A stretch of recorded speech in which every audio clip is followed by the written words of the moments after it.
Bismillahirrahmanirrahim. Assalamualaikum warahmatullahi wabarakatuh. Alhamdulillahirabbil alamin. Assalatu wassalamu ala Rasulillah wa ala alihi wa ashabihi ajmain. Teman-teman yang dirahmati oleh Allah Subhanahu wa taala, semoga siang ini kita semua berada dalam lindungan karunia Allah Subhanahu wa taala. Dalam kesempatan kali ini saya akan mempresentasikan kepada Bapak Ibu sekalian tentang upaya kita meningkatkan kualitas diri kita, terutama di bidang ilmu, di bidang pergaulan, dan di bidang karya. Kita semua tahu, Ibu Bapak sekalian, bahwa manusia itu memiliki begitu banyak entitas yang menyusun eksistensi dirinya. Kita tahu misalnya secara umum bahwa manusia itu terdiri atas aspek rohani dan aspek jasmani. Orang yang meninggal yang nampak di mata kita itu adalah jasmaninya. Sedangkan rohaninya sudah tidak ada. Nah, itulah keadaan orang yang meninggal. Sedangkan kita yang hidup berarti mengandung unsur jasmani dan unsur rohani. Kan begitu umumnya ya.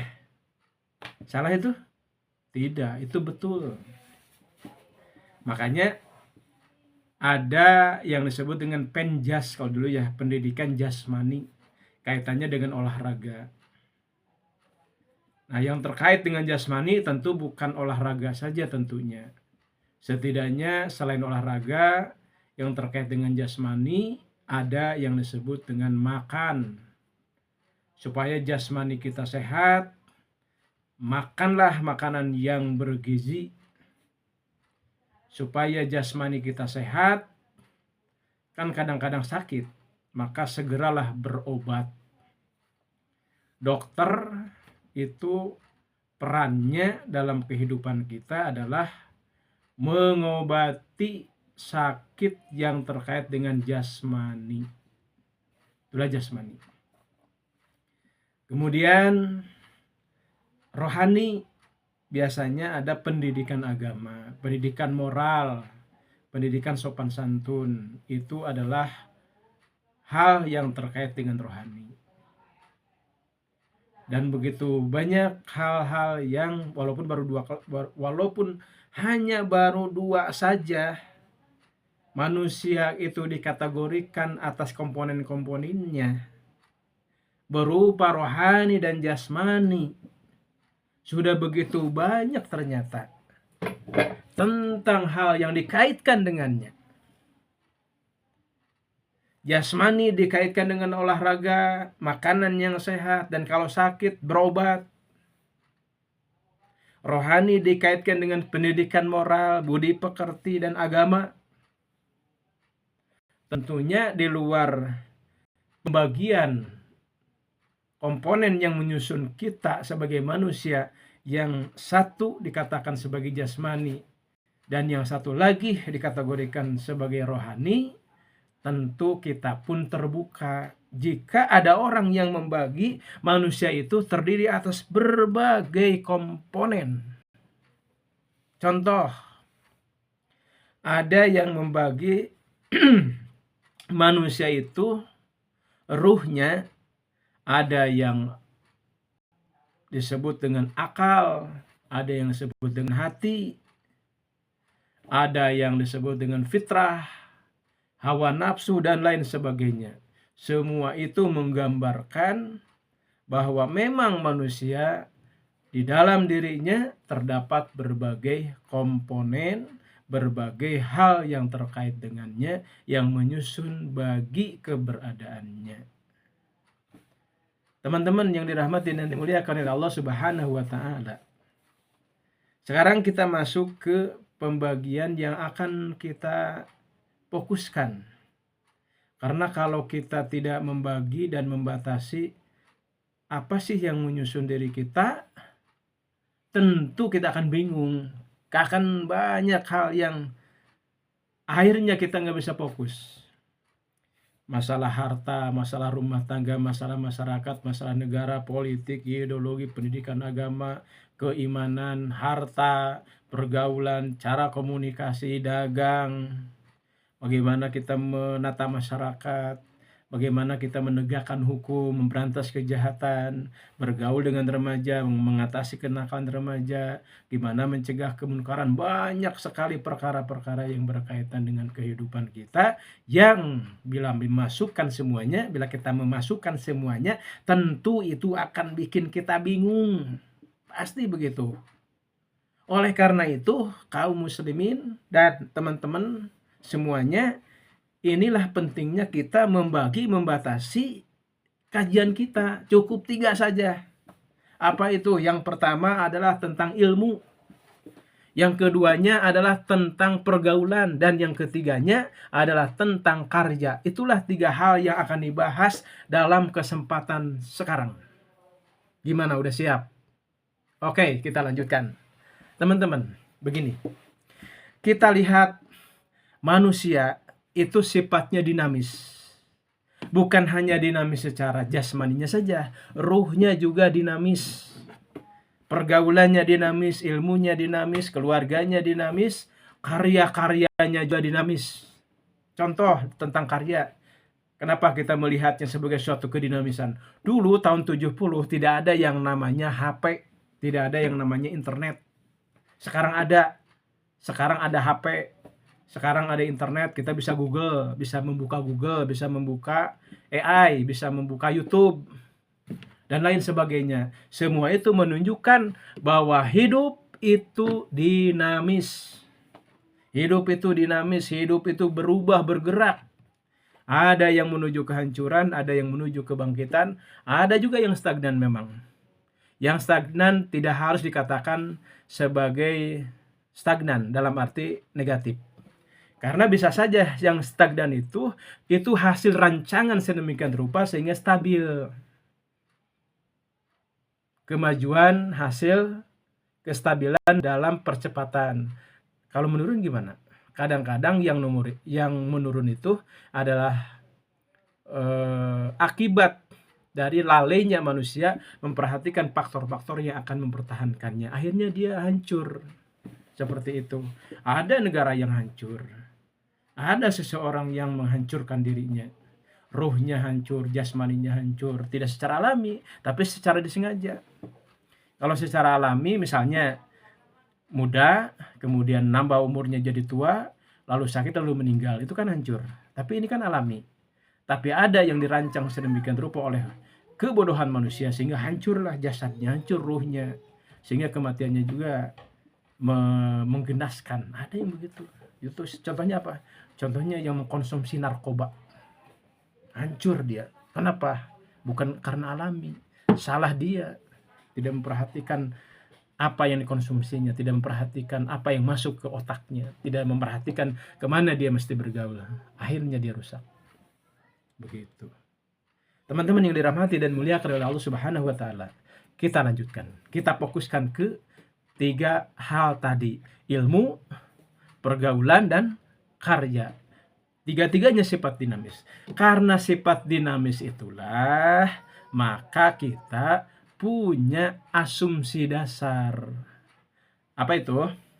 Yaitu bahwa kita semua bisa meningkatkan apa-apa yang hari ini sudah kita dapatkan, apa-apa yang sudah kita peroleh. Ilmu yang kita sudah dapatkan bisa terus ditingkatkan karena memang dinamis kan. Pergaulan yang sudah kita dapatkan juga bisa terus ditingkatkan kualitasnya supaya kita makin sampai kepada pergaulan-pergaulan yang elit, katakanlah begitu. Yang elit, yang penuh dengan sopan santun, yang penuh dengan sifat pemberdayaan. Demikian pula karya apapun yang hari ini kita bikin.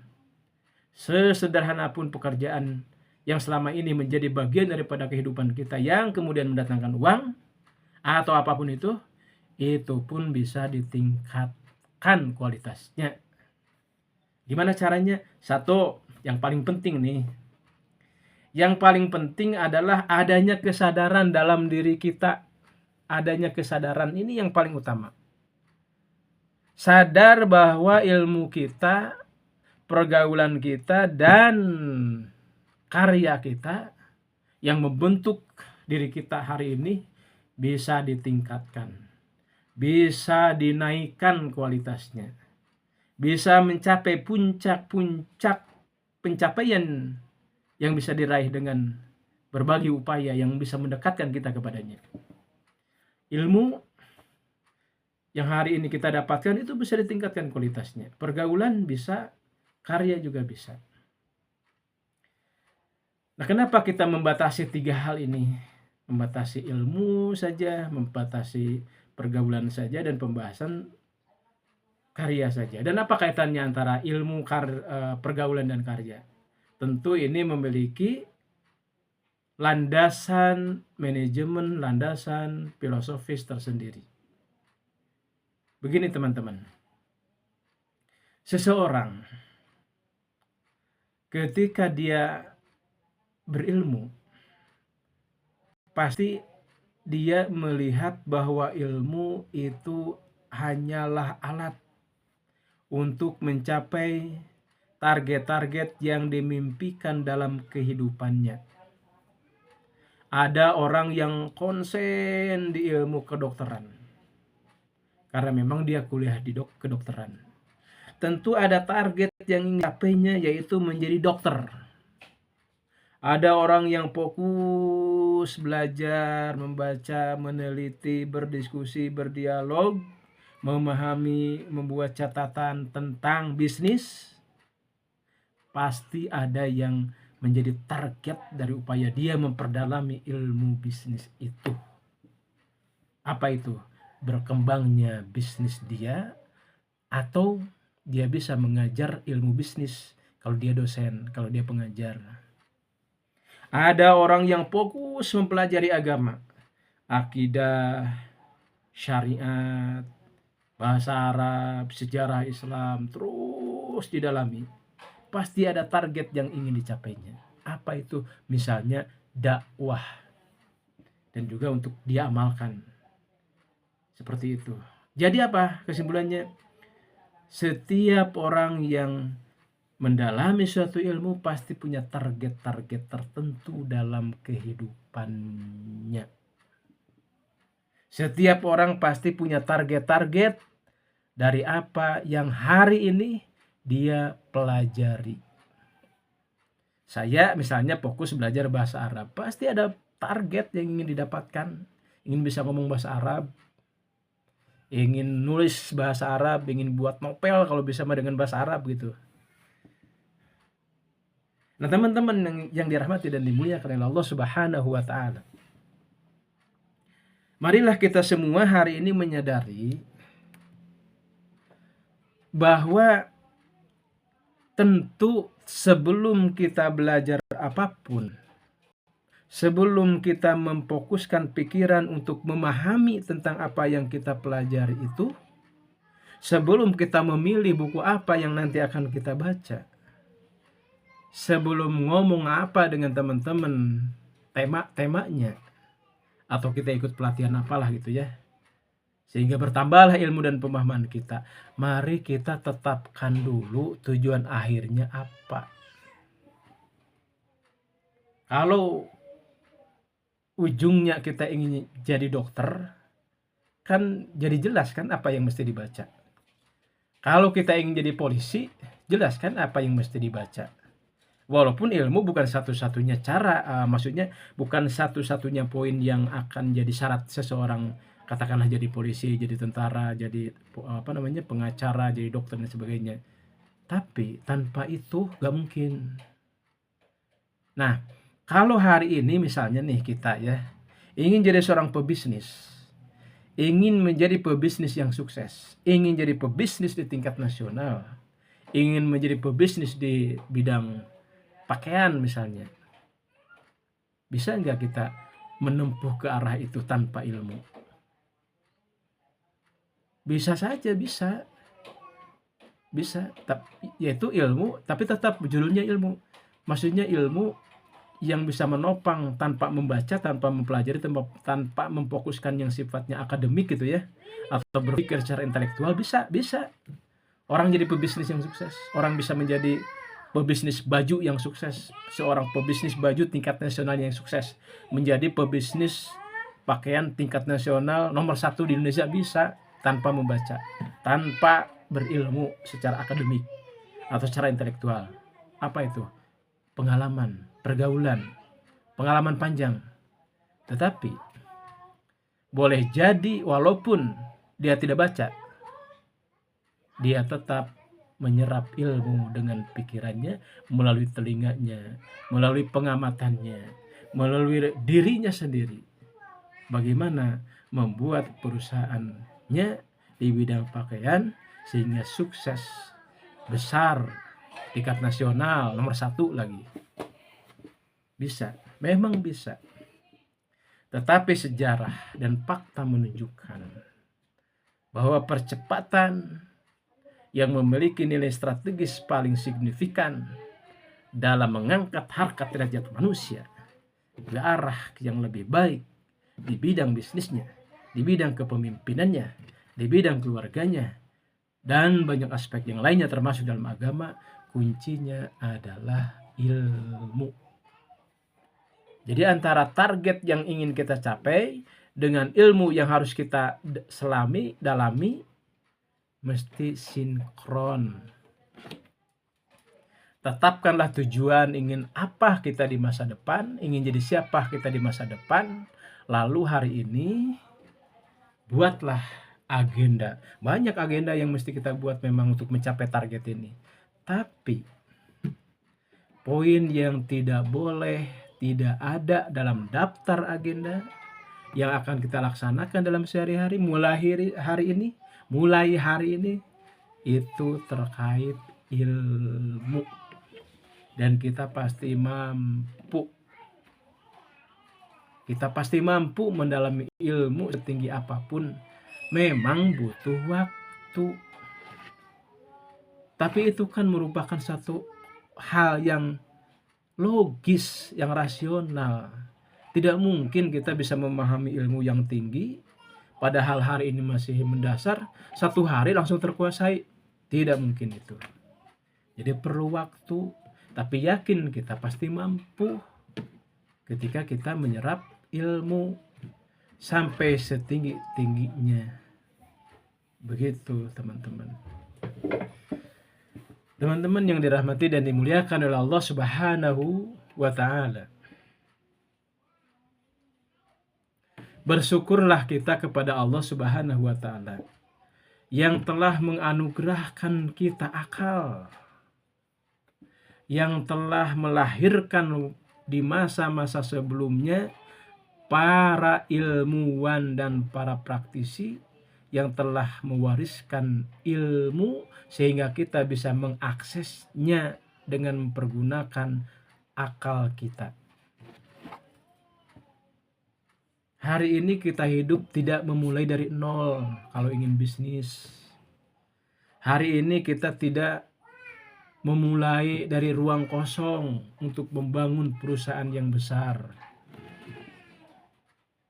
Karena orang-orang terdahulu telah meletakkannya sedemikian rupa dari sisi teorinya ataupun dari sisi prakteknya, yang dua-duanya bisa kita pelajari. Bisa kita pelajari, bisa kita akses, bisa kita jalan ke sana. Asalkan ada niat yang kuat. Asalkan kita punya rasa percaya diri dan menempuh jalan yang benar ke arah sana. Gimana caranya, gimana memulainya, gimana menanamkan di otak bawah sadar kita bahwa kita mampu berbisnis. Itulah tugas-tugas kita di masa depan setelah kita sadar bahwa ilmu itu penting, terutama ilmu menuju apa yang menjadi target kita, dan bahwa jalan paling utamanya adalah membuka diri untuk belajar, baik melalui baca, baik melalui nonton YouTube, baik melalui mengangkat seorang mentor, yang semuanya difokuskan ke target yang ingin kita capai. Teman-teman yang dirahmati dan dimuliakan oleh Allah Subhanahu wa Ta'ala, itu poin yang pertama terkait ilmu. Adakah bukti bahwa suatu bangsa yang memiliki politik dan ideologi memberikan perhatian terhadap ilmu, lalu bangsa tersebut menjadi hancur dan terpuruk? Ada gak? Gak ada. Negara manapun, bangsa manapun, di masa zaman manapun, sejak zaman Romawi kuno, zaman Yunani, zaman Mesir, di Indonesia, di Cina, di Amerika, hanya bangsa-bangsa yang tidak mau memperhatikan urusan ilmu lah yang terbelakang. Sedangkan bangsa-bangsa yang memiliki perhatian yang serius terhadap ilmu, mendidik generasi mereka dengan ilmu, menyusun politik supaya anggaran negara itu betul-betul disalurkan kepada hal yang terkait ilmu, maka negara, bangsa, dan rakyatnya tersebut pasti akan maju. Itulah yang hari ini juga terjadi pada negara Amerika, pada negara Cina, pada negara Iran, dan negara-negara yang lain. Kenapa mereka maju? Tiada lain adalah karena mereka memperhatikan ilmu. Kalau kita membaca misalnya masa-masa kejayaan Romawi, walaupun sekarang Romawi sudah tidak ada, masa-masa kejayaan Islam yang ada, yang masa-masa khilafah Islam. Kenapa mereka bisa maju? Memang banyak faktornya, tapi faktor yang paling dominan, yang paling signifikan, yang paling kentara sebagai faktor yang membangkitkan dan menguatkan pondasi serta eksistensi negara tersebut tiada lain adalah ilmu. Sekarang coba lihat, seseorang yang menempuh pendidikan S3, S1 selesai lanjut ke S2, S2 selesai lanjut ke S3, ada yang hidupnya miskin? Tidak ada. Ada yang hidupnya terhina? Tidak ada. Ada yang hidupnya begitu susah mendapatkan kehormatan dan jabatan di masyarakat? Tidak ada. Semuanya didapatkan dengan mudah. Kenapa? Karena ternyata secara hakikat ilmu itu meningkatkan derajat seseorang. Derajat seseorang bukan hanya kemudian ilmunya saja yang naik derajat sebagai bagian daripada diri orang itu, tapi juga termasuk status di masyarakat, hartanya, pergaulannya, dan karyanya. Bisa hebat, bisa hebat, bisa hebat, bisa hebat. Kenapa? Karena pendidikannya tinggi. Maka pikirkanlah gimana caranya supaya kalau bukan diri kita sendiri, anak-anak kita sampai kepada pendidikan tinggi. Teman-teman yang dirahmati dan dimuliakan oleh Allah Subhanahu wa Ta'ala, mari kita lanjutkan pembahasannya. Ilmu itu kalau dikaitkan dengan pergaulan, kita mesti berpikir dulu begini.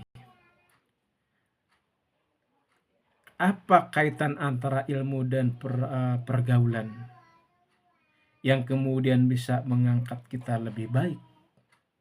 Jawabannya gini. Pergaulan itu bisa mempertemukan kita dengan orang-orang yang ketika kita berkolaborasi dengan orang tersebut, maka ilmu kita menemukan faktor pengkalinya. Ilmu kita menemukan faktor amplifiernya, menjadi besar fungsinya ketika bertemu dengan orang yang pas, dan itu ada dalam pergaulan. Maka ilmu harus mendorong kita makin berani, makin percaya diri untuk bergaul dengan orang-orang yang kategorinya lebih maju dari kita.